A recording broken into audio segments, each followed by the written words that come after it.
इस वीडियो में हम लोग गॉसेस थ्योरम का एप्लीकेशन के बारे में बात करेंगे। तो गॉसेस थ्योरम का बहुत सारा एप्लीकेशन है, आप लोग इसके पहले जानते हैं। अगर हम लोग गॉसेस थ्योरम का अप्लाई करें एक इनफाइनाइट थिन वायर, तो इस वायर से कुछ एक डिस्टेंस पर आर डिस्टेंस पर इलेक्ट्रिक फील्ड इंटेंसिटी हम लोग डिराइव किए थे lambda by 2 pi epsilon naught R. इसके बाद हम लोग गॉसेस थ्योरम अप्लाई किए थे एक थिन स्फेरिकल चार्ज स्फीयर हमारे पास था। इस स्फीयर के बाहर में आर डिस्टेंस पर यहाँ से यहाँ तक इलेक्ट्रिक फील्ड इंटेंसिटी हो रहा था इतना। अगर यहाँ पर अगर निकालेंगे तब आर को ही हमारा कैपिटल आर बन जाएगा, यहाँ से यहाँ का डिस्टेंस होगा आर, तो फॉर्मूला होगा इतना। अगर हम इसके अंदर में निकालेंगे तो इसके अंदर में चूंकि कोई चार्ज नहीं है, इसलिए इसके अंदर में इलेक्ट्रिक फील्ड इंटेंसिटी हो जाएगा हमारा 0। लेकिन अगर ये हमारा सॉलिड स्फीयर होता, सॉलिड, तो इलेक्ट्रिक फील्ड इंटेंसिटी जब हम बाहर में निकालते यहाँ पर, तो वही same 1/4 pi epsilon naught Q by R square. लेकिन जब हम लोग निकाले थे यहाँ पर सरफेस पर, तब वही कैपिटल आर स्क्वायर। इसके अंदर पर कोई एक जगह में जब हम निकाले थे, मान लिया जाए ये दूरी आर है, तो हमारा इलेक्ट्रिक फील्ड इंटेंसिटी निकला था E = 1/4 pi epsilon naught Q R by R square. सारे कांस्टेंट है, तो E is proportional to R आया था हमारा। और अगर हम लोग सेंटर पे निकाल रहे थे, सेंटर पे, तो E = 0 आ रहा था। तो ये सब हम लोग पहले भी देख चुके हैं। आज हमारे पास एक प्लेन शीट है, हमारे पास एक प्लेन, हमारे पास प्लेट है, एक प्लेन प्लेट, इस तरह से एक प्लेट है हमारे पास। और ये प्लेट बहुत ही पतला है, एकदम थिन है, और ये यूनिफॉर्मली चार्ज है। तो ऐसा एज्यूम कीजिए हमारे पास एक प्लेट है, इस प्लेट में पूरा चार्ज है, तो चार्ज के चलते इलेक्ट्रिक फील्ड इधर रहेगा, प्लेट के इधर रहेगा। तो हम इस प्लेट में 3 सरफेस लेंगे, प्लेट के आमने सामने 3 सरफेस। एक प्लेट के आउटवर्ड इस तरफ में सरफेस 1, उस पार में सरफेस 1, इस पार में सरफेस 2, और प्लेट में कितना होगा इलेक्ट्रिक फील्ड इंटेंसिटी, वहाँ पर लेंगे हम लोग सरफेस 3। तो सिंपल जैसे जैसे हम अप्लाई कर रहे थे गॉसेस थ्योरम, वैसे अप्लाई करेंगे। E dot ds = Q by epsilon naught.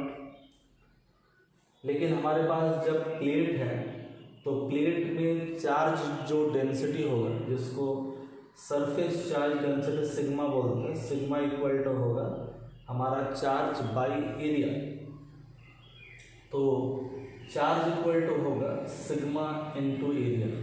तो चार्ज की जगह में लिखेंगे सिग्मा इंटू एरिया, तो सिग्मा S, और ये होगा हमारा बाई एप्सिलॉन का बाई एप्सिलॉन।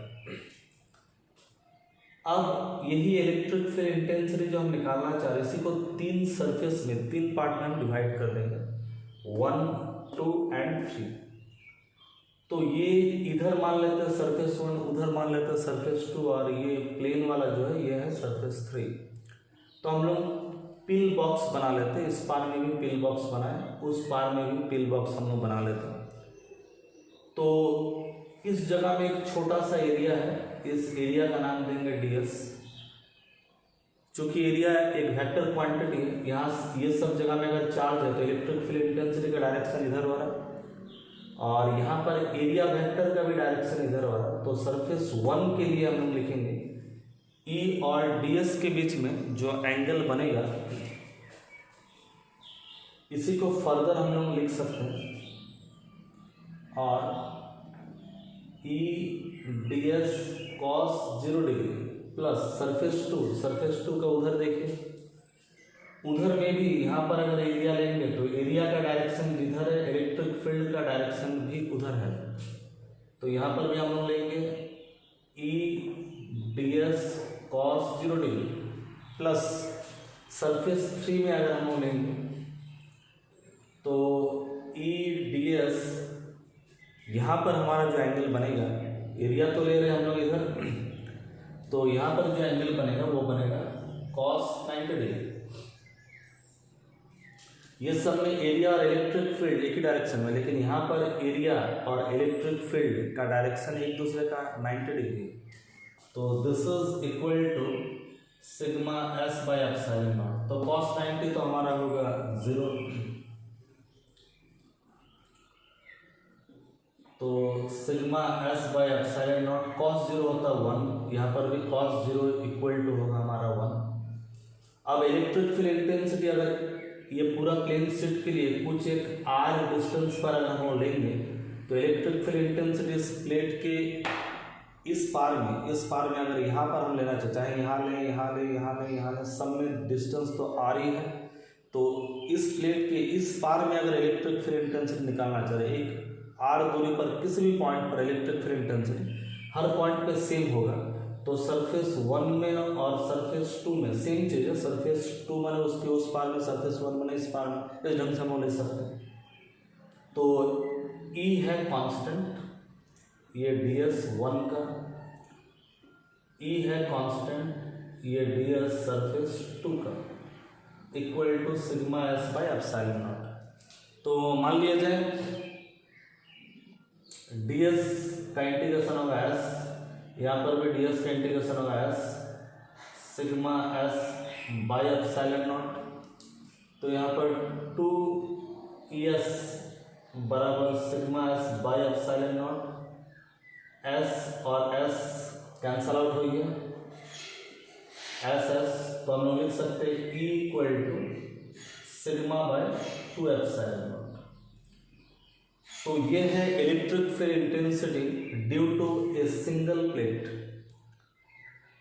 लेकिन इलेक्ट्रिक फील्ड इंटेंसिटी अगर हमारे पास डबल प्लेट होता, उधर भी एक प्लेट होता, इधर भी एक प्लेट होता, तो इसके मिडिल में कहीं पर भी, मिडिल में मीन्स दो प्लेट के बीच में अगर इलेक्ट्रिक फील्ड इंटेंसिटी अगर हम निकालना चाहते हैं तो इलेक्ट्रिक फील्ड इंटेंसिटी एक के लिए सिग्मा बाय 2 एप्सिलॉन नॉट और एक के लिए भी सिग्मा बाय 2 एप्सिलॉन नॉट, तो दोनों को मिलाने से हो जाता है E equal to sigma by epsilon naught. तो ये हालांकि हम लोग को डिराइव करके और थोड़ा सुंदर ढंग से देखना पड़ेगा, लेकिन फिर भी एक रफली आप लोग को बता रहे हैं, अगर दो प्लेन शीट हमारे पास, उसके चलते इलेक्ट्रिक फील्ड इंटेंसिटी का निकालने के लिए बोला जाए तो E equal to only sigma by epsilon naught, और थोड़ा सा हम लोग को डिराइव करके उसको देख लेना पड़ेगा।